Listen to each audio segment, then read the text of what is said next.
শেষ হলো ঐকমত্য কমিশনের দ্বিতীয় পর্যায়ের আলোচনা। মৌলিক ১৯টি বিষয়ে একমত হয় রাজনৈতিক দলগুলো। কমিশন সহ সভাপতি জানান, দ্রুত সিদ্ধান্তগুলোর খসড়া চূড়ান্ত করে রাজনৈতিক দলগুলোর কাছে পাঠানো হবে।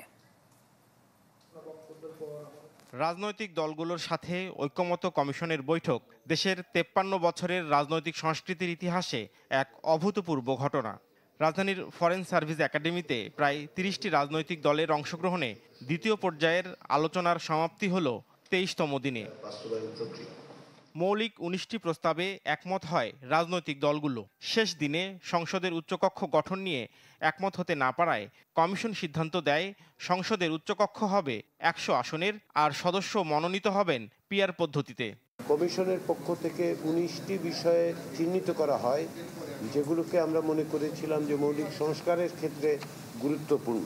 দ্বিকক্ষ বিশিষ্ট পার্লামেন্ট, বিশেষত উচ্চকক্ষের গঠন, সদস্য নির্বাচনের পদ্ধতি এবং এখতিয়ার, রাষ্ট্রপতির নির্বাচন পদ্ধতি, ইলেকটোরাল কলেজ ইত্যাদি, রাষ্ট্রপতির ক্ষমতা ও দায়িত্ব, তত্ত্বাবধায়ক সরকার এবং নাগরিকের মৌলিক অধিকার সম্প্রসারণ সম্পর্কিত প্রস্তাব এবং রাষ্ট্রের মূলনীতি।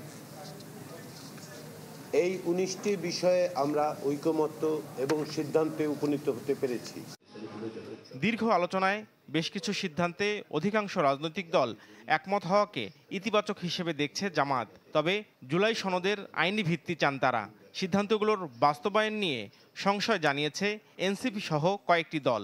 আমাদের মূল কথা হচ্ছে এটাকে লিগ্যালাইজড করতে হবে, আইনি মর্যাদা দিতে হবে, এবং সেই মর্যাদার ভিত্তিতে এখন থেকেই ঐকমত্যের বিষয়গুলো মাঠে কার্যকর থাকবে।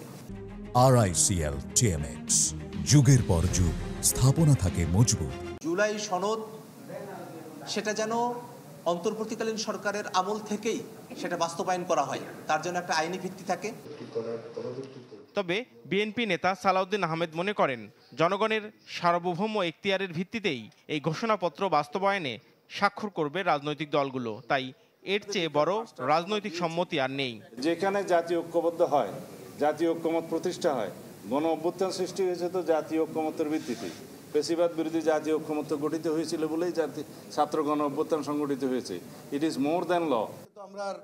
এদিকে সমাপনী দিনের শেষ মুহূর্তে এসে রাষ্ট্রীয় মূলনীতির প্রশ্নে আলোচনা বর্জন করে প্রতিবাদ জানায় 4টি বাম দল। আমরা বলেছিলাম এটাকে আলোচনার বাইরে রাখেন, ওরা আলোচনার বাইরে রাখেন নাই। আমরা পরিষ্কার করে বলেছিলাম আমাদের সংবিধানের পাল্টে ধর্মীয় স্বাধীনতা, সম্প্রীতি, সাম্য, মানবিক মর্যাদা, সুবিচার অবশ্যই থাকবে, কিন্তু বলতে হবে রাষ্ট্রীয় 4 মূলনীতির সাথে, কারণ এটা মুক্তিযুদ্ধের মধ্য দিয়ে অর্জিত।